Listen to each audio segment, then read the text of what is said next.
eye juga untuk beberapa titik lebih luas jangkauannya gitu loh. Gue lupa, ternyata Secret juga mengambil area yang kosong ya. Mereka Emang mengambil Severny. ke arah Severny-nya dan Circle kali ini tidak jadi ke arah kiri melainkan mengambil seluruh kepulauan dari SMB. Biasanya kalau udah Circle kayak gini, banyak tim yang udah expect ini bakal menuju ke arah SMB. Itu dia yang menarik dari circle yang sudah terbentuk di awal game seperti kali ini. Dan bahkan kalau kita lihat Bilangin juga masalah kejar-kejaran poin dan tiba-tiba gue melihat pertemuan antara Nichil dan juga Lord kali ini lempar satu buah smoke kah, granat kah, smoke ternyata sudah mulai terpop out kali ini. Nichil berusaha untuk membutakan vision dari Lord tapi tiba-tiba backup datang dari YG. Menuju ke arah Nichil harus menghadapi 3 pemain Close Combat, mendapatkan satu namun trade-nya begitu cepat karena backup yang datang pun jumlahnya lebih banyak. Satu pemain dari GD pun tumbang dan dipulangkan menuju ke arah lobby. ya itu YG begitu pede karena gue yakin mereka udah nge-scout terlebih dahulu untuk di bagian shack kecilnya. Oh cuma ada satu player aja nih, berarti bisa banget nih kita langsung terabas aja. Makanya tadi langsung datang 2 orang ke depan. Bahkan gak sempat dilakukan sebuah end dari Genesis Dogma. Malah mereka yang harus kehilangan satu playernya. Well, life must go on. Kita Spot doakan kali ini bertemu dengan Onyx. 2 pemain Onyx sudah mulai datang menghadapi satu pemain dari GD. Ada Booms yang siap menembak dan memberikan happy birthday. Tapi apakah happy-nya bakal sukses karena tiba-tiba 3 pemain bakal langsung tabrak masuk ke dalam sana dan berhasil mendapatkan satu front shoot yang masih belum bisa mendapatkan korban kedua. Booms terlihat tadi begitu emosi dari arah facecam-nya. Sebuah setup yang ternyata masih belum terlalu rapi dari GD Gits. Iya, ini bisa dibilang player-player dari GD Gits benar-benar melakukan split jauh banget ya. Karena kalau kita lihat tadi sebelumnya satu player yang diculik, Nichil ya kayaknya tadi. Ya, yang Nichil- pertama. Yang pertama Nichil kan ya, diculik Nichil. sama YG. Betul. Habis itu yang kedua tadi Booms keculik sama Onyx. Betul. Memang YG, Onyx sama GD itu kan drop zone-nya berdekatan, kurang lebih kita bisa bilang seperti itu. Tapi entah kenapa mungkin dari GD lagi melakukan scrapping kali ya, mempersiapkan bekal sebelum masuk ke drop zone utama, tiba-tiba malah kekunci pergerakannya atau ke spot kedeteksi sama tim-tim lain. Itu adalah sebuah, apa ya, menurut gue itu adalah faktor apes. Ya, menurut gue emang apesnya GD sekarang sih. Dan tadi lihat Onyx juga bergeraknya cepet banget. Begitu mereka melakukan looting, mereka langsung scrapping area. Dan berhasil men-spot keberadaan satu pemain dari GD Gits yaitu seorang Booms. Ya. Kalau kita berpindah lagi kali ini menuju ke bagian pulau SMB. di mana Posisi yang lagi cukup mencekam juga. Apakah ini efek dari SSSS Sanskoy? Bisa jadi. Terus jangan bilang gitu. Kenapa? Dia lagi seneng. Kenapa Habis tuh? membeli barang baru. Oh, wah, lihat pasta lagi-lagi satu player dari Genesis Dogma langsung Dapat satu? tangkap, dapetin satu, harus mengganti senjata terlebih dahulu. Skarelnya belum sempat untuk bisa menembak player-player dari Onyx. Terlalu banyak. 4 player yang ngegerebek satu rumah. Ini ya Lu susah lihat sih. keanehannya GD gak sih hari ini? Gue ngeliat GD mainnya aneh banget gitu. Aneh. Mereka nge-split 4 titik yang berbeda loh. Itu yang tadi kita sempat bahas kan. Itu jarang banget gue ngeliat GD seperti ini. Bahkan kali ini hanya menyisakan seorang Satar. Lagi-lagi Satar yang menjadi last man standing untuk GD Gits. Ya. Gue gak ngerti apa yang terjadi di GD saat ini. Tapi ini bukanlah GD yang biasanya kita lihat. Permainan mereka yang begitu rapi. Agak rapat, split yang mereka lakukan juga biasanya tidak sejauh ini.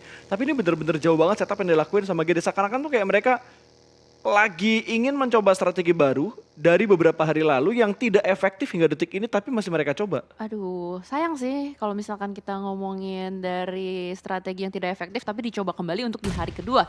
Tapi bakal bergeser dulu ke arah kamera lain, arah RQ yang bakal bertemu dengan DX Xavier kali ini. No, mantul bomnya, mantap betul. Dan kali ini akan terjadi happy birthday to you. Nampaknya di bagian bawah tapi masih belum ketemu juga Rebis. Sudah mulai terspot juga posisi di bagian bawah tapi Nerpeko sedikit ragu-ragu untuk melakukan fight close combat. Langsung saja membatasi pergerakan dari seorang Rebis, dikunci hidup-hidup di bagian semua rumah kecil. Dan Rebis ini sama sekali nggak bisa keluar, dia cuma bisa manggil pertolongan dari teman-temannya. Betul. Dan bahayanya adalah ketika kalau misalkan RRQ terlalu pede untuk keluar, itu bakal di set up. Sudah ada Lamborghini yang siap untuk menembak dari arah luar dan bahkan Asa menyadari ada keberadaan dari seorang Lamborghini. Mau tidak mau Lamborghini akan harus menghadapi seorang Asa terlebih dahulu. Setup smoke sudah mulai dibangun juga untuk membatasi player-player dari RRQ dan DX. Ya, masih ada Mort yang bakal memberikan sebuah pemberitahuan dari belakang sana untuk ngasih tahu setup seperti apa yang dilakukan oleh The Xavier. Dan kali ini kita berpindah menuju ke arah YG yang sedang memotong rotasi dari sebuah tim dan Xavier pun tumbang. Peko berhasil mendapatkan satu. Rebis kali ini sudah terknockdown namun belum ada kamera yang kembali ke arah sana. Lamborghini dipaksa mundur ke belakang sana dengan smoke yang sudah dia buat kali ini. Kembali lagi untuk mundur, tidak jadi untuk tabrak ke arah compound milik tim RRQ. Lamborghini langsung menaiki kembali untuk sebuah vehicle-nya. Asal mencari sebuah angle shoot, tapi sepertinya angle shoot-nya tidak terbuka dengan terlalu jelas. Tembakan dari belakang dan Lamborghini low HP, tapi di arah lain dari tim Face Clan bakal langsung tabrak menuju ke arah YG, di mana Tamiya bakal disandwich dari 3 sisi, 4 sisi. Gak punya ruang gerak yang terlalu banyak. Satu pemain dari YG pun dipulangkan menuju ke arah lobby. Ya, dan bahkan fight dari RRQ dan DX nampaknya akan sedikit terjeda, akan sedikit terhenti juga, mengingat tadi Lamborghini yang harus tarik mundur ke arah belakang. Bahkan tadi menurut gue setup smoke dari seorang Rebis yang malah tidak menguntungkan untuk dirinya sendiri, membuat player-player dari RRQ terbatasi pergerakannya dan malah mereka yang bisa untuk mendapatkan dari seorang Rebis. Bahkan kali ini circle yang udah mulai ngebentuk kembali, udah shifting ke arah Pulau Selatan, ini semakin membuat player-player atau tim yang berada di Pulau Selatan semakin enak seperti Infinity, BTR dan juga NFT. Mereka tinggal nunggu aja kedatangan dari tim-tim lain dan kali ini Face Clan yang benar-benar masih ngelanjut aja fight-nya dengan YG yang lain. Betul, ini kayaknya bakal nangkep YG habis-habisan deh. Lempar granat kali ini dari seorang AK masih belum connect ke arah Face Clan. Sementara Bir juga sedang memasak granatnya kali ini bakal goyang menuju ke arah sebelah kanan. Vintores bakal memberikan follow up-nya. 3 granat bakal dilemparkan menuju ke arah AK dan AK splash damage sudah mulai masuk. Tapi AK masih berdiri dengan kokoh kali ini. Sudah mulai membangun setupnya kembali dan AK pun tumbang granat dari Vintores yang mengkonekkan ke arah AK. Sudah berhasil mendapatkan satu. Lord kali ini last man standing berhasil mendapatkan Todike. AK akan mendapatkan korban yang kedua tapi backup dari Face Clan. Begitu cepat dan rapat. YG pun menjadi tim pertama yang pulang ke arah lobby. Ya, gudang dari YG langsung diacak-acak begitu saja oleh Face Clan. Gila, Face Clan masih belum mau menurunkan tempo permainannya. Mereka masih bermain dengan sangat agresif.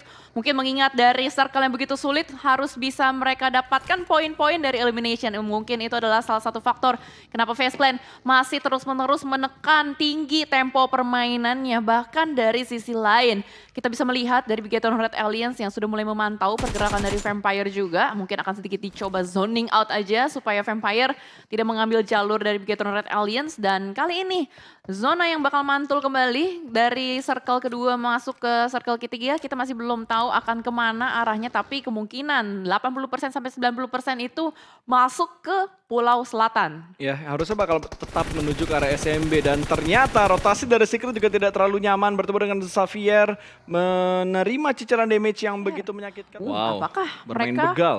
Nah itu dia, mau jadi begal kah? Karena kalau kita lihat setup mereka, ada satu player Loxi yang diutus untuk menjaga bagian jembatan dan teman-temannya bakal berusaha ini untuk kalau nembak banting juga. Kalau banting kanan ketemu Luxi nih. Terus udah dijagain juga sama Ryzen tadi nih.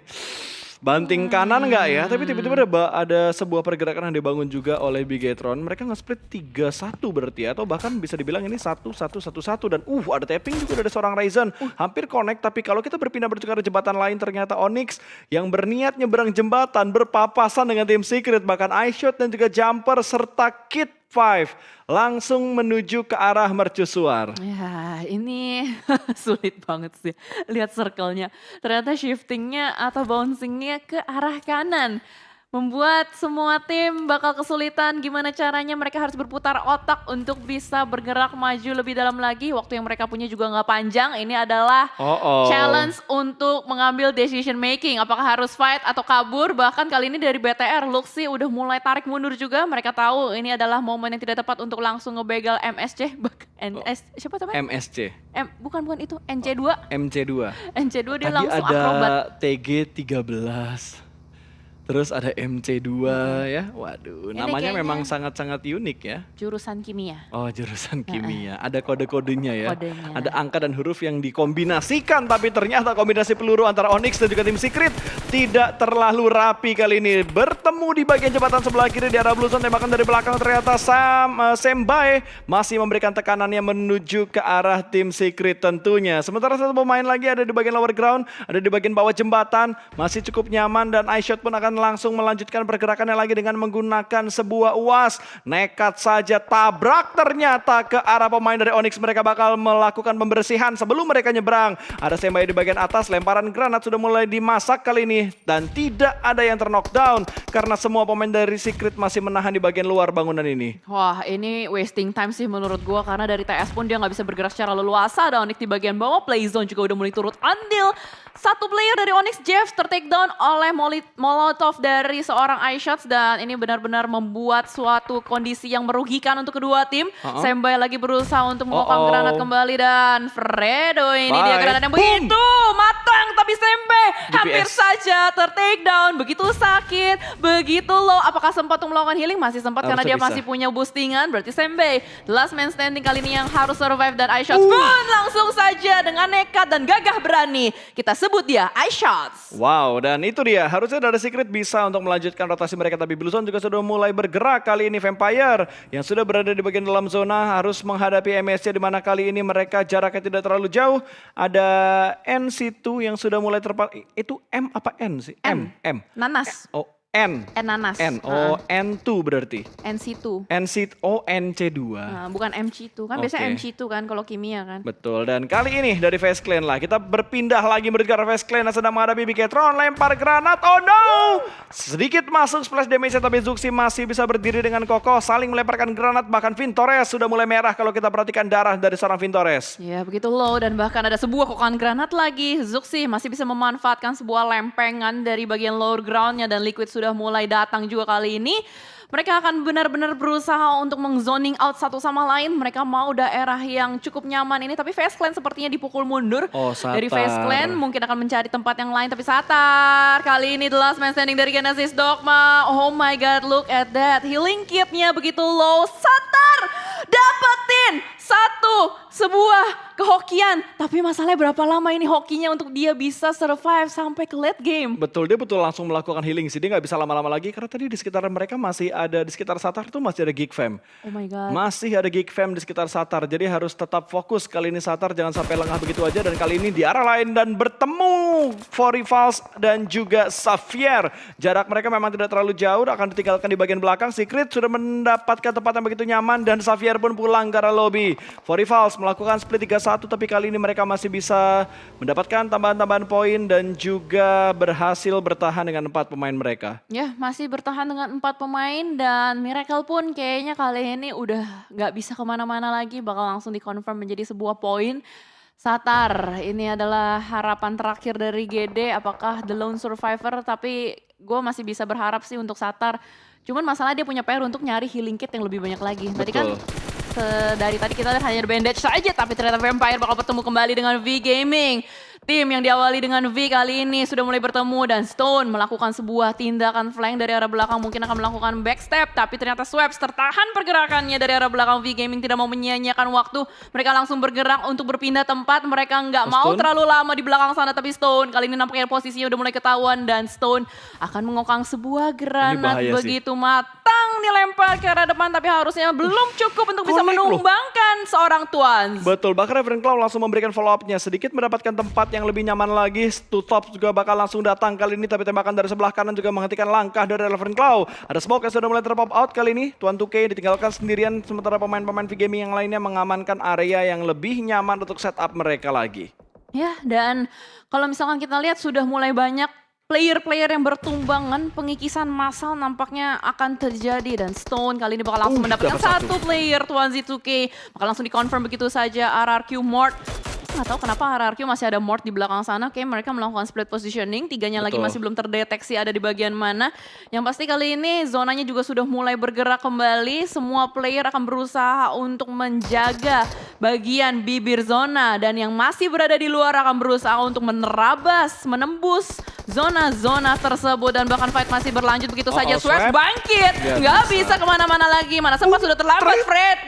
Terjadi trading dan ternyata dari sisi lain juga begitu low darahnya, nggak sempat lagi dan ini membuat sebuah kondisi yang bonyok untuk V Gaming. Ya, dan harusnya Stone nggak bisa nyelamatin Swap-nya lagi sih. Dia harus tetap melanjutkan rotasi, hanya mengambil beberapa item yang di drop oleh seorang Swap di Lindes Gaming untuk mempercepat proses poin yang bisa diamankan oleh Vampire saat ini. Atau ternyata memang mereka butuh lootingan tambahan. Ya, jadi menambah lootingan mereka dengan gaya mengunboxing kotak musuh. Lumayan lah ya, ngecek kira-kira dari V Gaming tuh udah ngelooting apa aja sih. Dan last man standingnya pun sepertinya pasrah.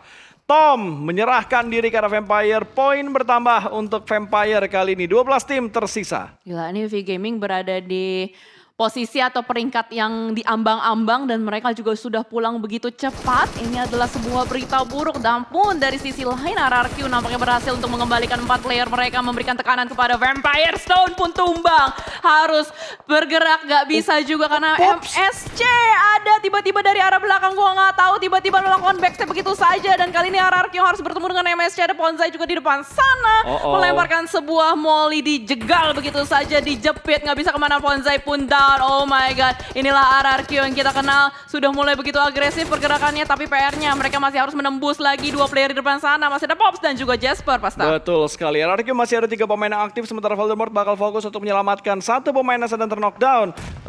Ada NC2 dan itu granat yang begitu matang dari seorang Pops, mendapatkan 1 dengan menggunakan MG3-nya. Peko hampir mendapatkan 1 namun masih belum sanggup untuk membuat 1 pemain dari MSC terknockdown lagi.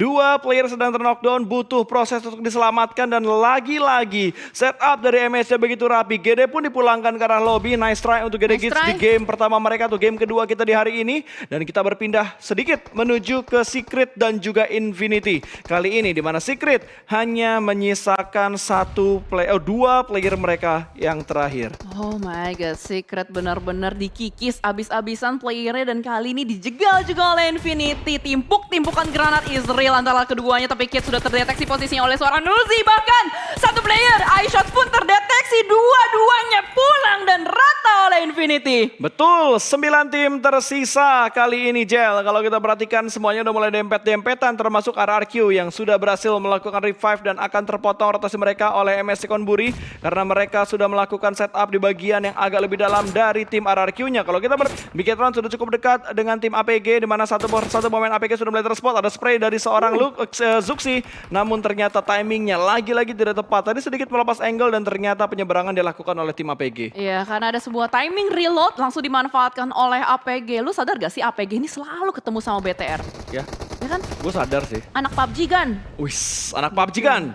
Bertemu dengan Bigetron ya, langsung. Apakah kali ini Bigetron bisa meratakan APG atau sebaliknya? Tapi kita doakan yang terbaik untuk Indonesia. Let's go Indo Pride! Hashtag jangan lupa di spam sekarang juga kali ini. Bakal ada spray dari tim RRQ menuju ke arah tim mana itu? Kanan MSC. MSC kah? MSC, soalnya lambangnya ikan hiu. Oke, masih bertemu dengan MSC ternyata. Dan ini dia, antara RRQ dan juga MSC daripada Jasper yang ada di barisan paling depan. 2 pemain dari RRQ bakal bergerak dengan menggunakan vehicle. Tapi ternyata langkahnya harus terhenti. Mereka hanya mengamankan sebagian kecil yang ada di pinggir zona kali ini. Through the smoke dan berhasil ternyata. Namun masih belum bisa mendapatkan sebuah knockdown. Dan Mort kembali lagi bermain dengan cukup tenang. Tidak terlalu terburu-buru dan overpick karena ada backup dari pemain-pemain RRQ yang lainnya, tapi Mort menerima damage yang begitu dalam dari arah depan sana. Ya, nampaknya ada yang menduduki bagian high groundnya. Posisi angle shot terbuka dari NFT nampaknya yang masih bisa melakukan tembakan ke arah depan. Ternyata MSC tidak mau menyia-nyiakan untuk bergerak langsung dan Jasper kali ini yang terspot sudah oleh seorang Ramones dengan UMP dan bahkan mungkin sebuah kokangan granat ini kalau misalkan mateng itu bakal bisa memulangkan atau men-take down seorang Jasper, tapi ternyata mantul, mantap betul granatnya. Alright, dan Jasper terjebak kayaknya di bagian bawah, tapi dia harusnya masih bisa bergerak dengan bagian dia punya saat ini. Sementara Infinity bakal fokus untuk meratakan body nya terlebih dahulu. Terspot, damage yang diberikan ternyata tidak terlalu menyakitkan. High ground dan lower ground ternyata dimenangkan oleh seorang Epi. 1 kembali tumbang dan 40 falls, last man standingnya masih bisa bertahan dan MSC pun rata. Pulang begitu saja menuju ke arah lobby kali ini dan wow, masih bisa selamat di dekat broken wall Epi-nya. Tadi gue sempat lihat Epi mana, ternyata dia ngepron. Bisa, dia cepet banget. Betul. Kayak Epi. Wah. Api maksudnya. Iya tahu. Iya. Kok Epi api, oke. Itu nggak usah lo Inggris juga jadi api, Jel. Oke. Dari NFT yang saat ini berdekatan dengan tim RRQ karena RRQ berhasil mendetek tempat milik MSC. Karena MSC sudah dipulangkan tadi ya. Tinggal 7 tim di menit ke-22. Ya, ini PR berat sih dari RRQ, dia harus menembus sebuah barikade yang sudah dibangun oleh NFT di bagian bibir zonanya dan bahkan dari sisi lain juga Face Clan bisa menglok angle ke arah RRQ, arah yang lain juga semuanya bermain di bagian pinggiran saja. Dan ternyata sebuah granat dari Nerpeko connect ke arah seorang Zvavel. Namun BIR11 benar-benar mengganggu pergerakan dari RRQ. Nggak bisa terlalu terbuka, nggak bisa ngepick kelamaan. Tapi FaZe Clan pun mengunci pergerakan dari Infinity arah yang lain. Zuxi berhasil menumbangkan untuk satu persatu player-player dari APG. Dan ternyata confirm end berhasil didapatkan. Namun kali ini dari APG pun menyisakan 2 playernya. Betul, dan 2 player ini masih bisa bertahan di sana walaupun tidak dengan waktu yang terlalu lama. Di antara pertarungan sudah mulai terlihat, kita saat ini memantau antara FaZe Clan dan juga The Infinity dan pindah lagi ke arah RRQ dan juga NFT di mana RRQ masih utuh dengan keempat pemain mereka di bagian bawah cukup dekat dengan NFT dan juga siapa tadi? Bigetron harusnya yang bisa melihat ke arah angle dari pemain-pemain RRQ. Asa pun sudah mulai tumbang, drone mendapatkan satu pemain dari headshot langsung. Sementara wow, FaZe Clan sudah mulai membangun push mereka ke arah Infinity. Yes, benar banget karena mereka semua bermain di bagian bibir zona, pinggir zonanya. Dan ternyata dari NFT benar-benar mengunci pergerakan dari RRQ. Satu persatu player mereka agak sedikit kesulitan harus bisa bergerak seiringan atau beriringan dengan blue zone yang ada tembakan bertubi-tubi ke arah depan. Tapi ternyata sebuah granat dan ledakan mobil membuat NFT tumbang. Namun di sisi lain FaZe Clan benar-benar gerak banget. Satu persatu playernya maju ke arah depan dan benar-benar mengunci habis-habisan player-player dari Infinity. Dan itu dia top 4. Kita masih ada RRQ dan BTR dari Indonesia. Let's go, spam Indo Pride-nya masih ada Bigetron dan juga RRQ untuk 4 tim terakhir. Dan Epi ini benar-benar harus diwaspadai sekali. Dia tadi nge-backstep APG, jangan sampai Bigetron lengah dan di backstep juga oleh last man dari 4 Rivals. Ya, Epi ya, duri dalam daging. Lagi dan lagi the last man standing, tapi ternyata circle-nya udah shifting kembali juga. Semakin mengecil ke arah player-player dari FaZe Clan. Bahkan FaZe Clan masih lengkap dengan 4 playernya dari BTR. Mereka punya PR untuk bisa bergerak lebih maju lagi ke arah depan. Sedikit low toss dari Ryzen untuk mengecek terlebih dahulu di bagian depannya. Harap-harap tidak ada orang juga. Dan bahkan kali ini sudah ada 4 ways camera yang muncul di hadapan kalian semua. Happy, oh my god, masih bisa menembak ke arah depan juga. Tapi ternyata itu Tony K yang melakukan tembakan. Dan satu persatu player-player yang sudah mulai tumbang juga. Mulai terspot kembali. Epi masih aja ngepron, disiplin banget. Epi trigger disiplinnya benar-benar keras banget. Dia sama sekali nggak mau membuka tembakannya. Ih, ntar keburu diambil orang loh. Betul, itu gemes banget buat nembak. Ada pemain dari FaZe Clan yang dari tadi dipantau oleh Epi, tapi ternyata Epi kali ini masih dengan disiplinnya, tidak melakukan tembakan sama sekali, bergerak beriringan dengan Blue Zone. Dan Bigetron sudah mulai membangun pergerakan mereka untuk mendapatkan tempat yang lebih nyaman. Sementara RRQ juga meninggalkan satu pemain mereka saat ini. Ada Voldemort yang masih cukup tenang, sama-sama tenang untuk Epi dan juga Voldemort untuk 2 tim yang hanya menyisakan satu pemain terakhir mereka. Iya, mereka benar-benar memainkan tempo dan momentum, sama sekali nggak mau terlalu agresif. Tapi gila, Epi bergerak secara perlahan, merangkak diam-diam, dan masih belum ke spot juga player FaZe Clan semuanya fokus ke arah depan. Dan kali ini Voldemort yang menjadi sebuah sasaran dari seorang Tony K juga ini membuat sebuah chance atau space untuk BTR bergerak lebih maju lagi ke arah depan. 4 player dari BTR masih survive, begitupun juga dengan FaZe Clan, dan 1 untuk RRQ serta 1 untuk 4 Rivals. Betul, ini bakal deg-degser banget sih. Ngelihat Voldemort juga sudah mulai membangun pergerakan, yang ada Blue Zone juga sudah mulai bergerak. Nggak bisa terlalu cepat, nggak bisa terlalu lambat karena bakal dipantau oleh FaZe Clan juga. FaZe Clan sudah nge-split 2-2, sementara Bigetron kalau kita lihat split mereka 3-1. Oh my god, ini benar-benar deg-degan banget sih. Semuanya udah proning aja, cacing gaming, tapi Vintores. Ini dia sebuah granat yang benar-benar matang dilemparkan ke arah depan. Masuk nonek 1 granatnya.